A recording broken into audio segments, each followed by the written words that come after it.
Les signes que cette femme n'est pas intéressée tant que ça et qu'il faut quand même vous protéger. Je dis pas ça pour être un oiseau de mauvais augure, mais vraiment pour votre bien. Soyez à l'écoute de cette vidéo, je vous souhaite que ça ne soit pas le cas.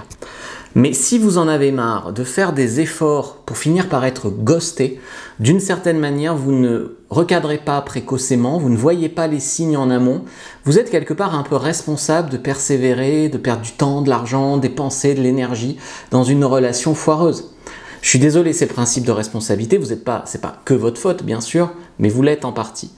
Parfois, la fille, elle est amicale et comme vous n'avez pas d'expérience, pas de formation en séduction, rien du tout, vous pensez même des fois que c'est une technique de séduction. Et des fois, j'ai des mecs qui me disent « Ouais, mais la caissière, elle m'a souri, tu crois qu'elle est intéressée ?» Mais attends, mec, non. Voilà. Donc, son langage corporel, il faut le regarder. Donc, son langage corporel, qu'il soit ouvert, avenant, chaleureux, c'est un bon point de départ. Bien sûr. Après, ça dépend. Si c'est une serveuse, si c'est une vendeuse, c'est son métier. Donc c'est un bon point de départ, mais on ne peut pas regarder que ça. Et d'ailleurs, je vais te dire, des fois, tu as des femmes qui ont un langage corporel plus froid, plus fermé, mais c'est de la timidité, en fait. Donc elle est quand même intéressée par toi, et comme tu lui fais de l'effet, elle se ferme et elle est timide. Mais très souvent, quand même, tu le verras un peu dans ses yeux, dans sa proximité. Elle peut être ouverte ou fermée, mais elle ne sera pas fuyante, tu vois ce que je veux te dire. Elle ne va pas toujours décliner, être négative, te mettre des stops, etc. Ensuite, il faut analyser vraiment les efforts qu'elle fait. Et ça t'en dira très très long. Donc, quand tu lui écris, est-ce qu'elle fait des efforts dans ses réponses? Quand tu regardes tes bulles de messages, est-ce qu'elle écrit autant que toi? Moins que toi. Si elle écrit moins que toi, c'est pas très bon. Si tu écris beaucoup plus qu'elle, c'est pas très bon. Quand tu proposes quelque chose et qu'elle ne peut pas, est-ce qu'elle peut et qu'elle est disponible, ça c'est bien. Si elle ne peut pas, est-ce qu'elle fait une contre-proposition?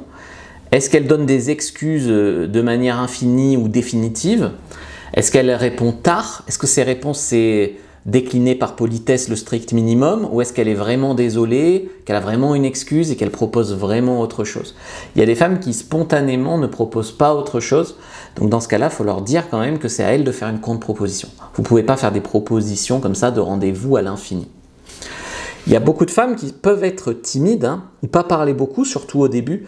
Donc à ce sujet, écoutez votre intuition. Est-ce que vous pensez qu'elle est juste timide, intimidée? Parce que vous êtes quand même un gros mammifère, donc elle peut vous trouver intimidant.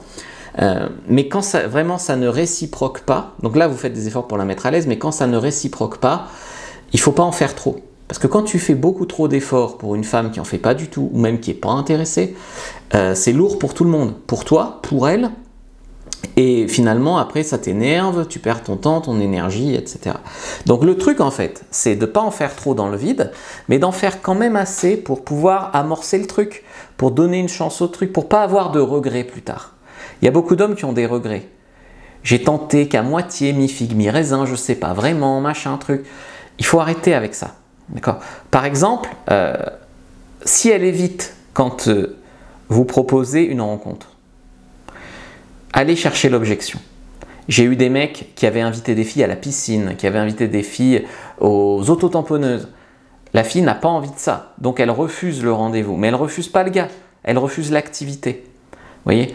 Donc il faut faire une proposition, moi souvent plutôt boire un verre, c'est plutôt plus simple, tu vois. Donc allez chercher l'objection. Est-ce que c'est non? Non, pas maintenant, non, pas cette activité.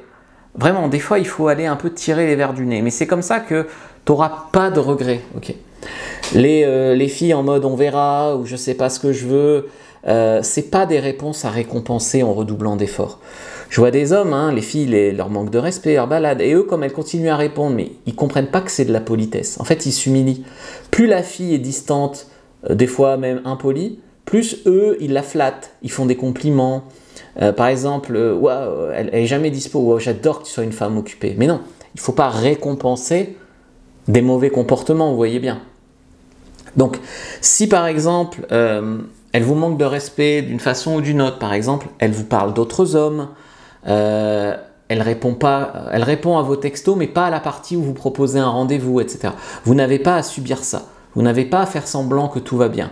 vous devez poser des limites de manière peut-être calme, d'accord, pas agressive, pas comme un fada, mais vous devez quand même poser des limites. Si elle n'est pas intéressée, d'ailleurs, ça ne veut pas dire que vous êtes nul. Ok, le piège, c'est que vous rentrez dans un jeu où il n'y a que elle, donc vous ne rencontrez pas assez de femmes, donc il n'y a que elle, donc de votre point de vue, il faut absolument que ça marche, vous suranalysez tout et ça ne marche pas. C'est l'obsession amoureuse. L'autre piège, en fait, c'est d'associer le fait qu'elle veuille de vous à votre valeur. En gros, si elle veut pas de moi, je suis nul et j'ai aucune chance avec les femmes. Si elle veut de moi, je suis séduisant. Non, tu peux être séduisant pour certaines, pas pour d'autres. Tu peux te rater avec certaines et être meilleur avec d'autres, etc., etc. Donc vraiment, moi, ce que je vous conseille, c'est, quoi qu'il en soit, continuez votre chemin de développement personnel. Continuez de vous trouver des passions. Continuez de travailler sur votre vie. Continuez d'étudier la séduction. Ne vous épuisez pas avec des femmes qui ne le méritent pas. Faites ce qu'il y a à faire. Pas plus, pas moins. Faites-le sérieusement pour ne pas avoir de regrets. Et surtout, restez détaché tant qu'il n'y a rien de concret. Parce que là encore, très souvent, ce qui vous fait du mal, c'est que vous vous faites des films. Vous manquez d'options et vous vous faites des films. Et donc, par exemple, la fille, tu la connais à peine, mais c'est peut-être la femme de ma vie, je l'ai embrassée en boîte, est-ce qu'elle voudra me revoir? C'est bon, j'ai presque une copine. Et puis, non, tant qu'il n'y a rien de concret, franchement, draguez-en plusieurs, restez détaché, vous prenez pas la tête. Ne vous projetez pas trop loin. Je sais que ça peut être des conseils de connard, mais ça n'en est pas. Là, je te dis pas de faire souffrir une fille qui est à fond sur toi. Je te dis qu'une fille qui n'est pas forcément intéressée par toi, il faut t'en protéger, tant que tu n'as rien de concret. Clique sur le lien en description, clique sur le lien en commentaire épinglé pour prendre ta fiche sur tous les signes d'intérêt et de désintérêt d'une femme pour ne plus jamais te tromper. Je vais aussi te mettre celle sur l'obsession amoureuse qui est directement liée à cette vidéo. Like, commente, partage, surtout mets un commentaire. Dis-moi ce que tu en as pensé. Dis-moi, je les ai ou je les ai pas, ces signes. Voilà, j'espère que tu les as pas. Mets un commentaire, c'est très bon pour l'algorithme. Like, commente, partage. Je regarde une autre vidéo avant de partir.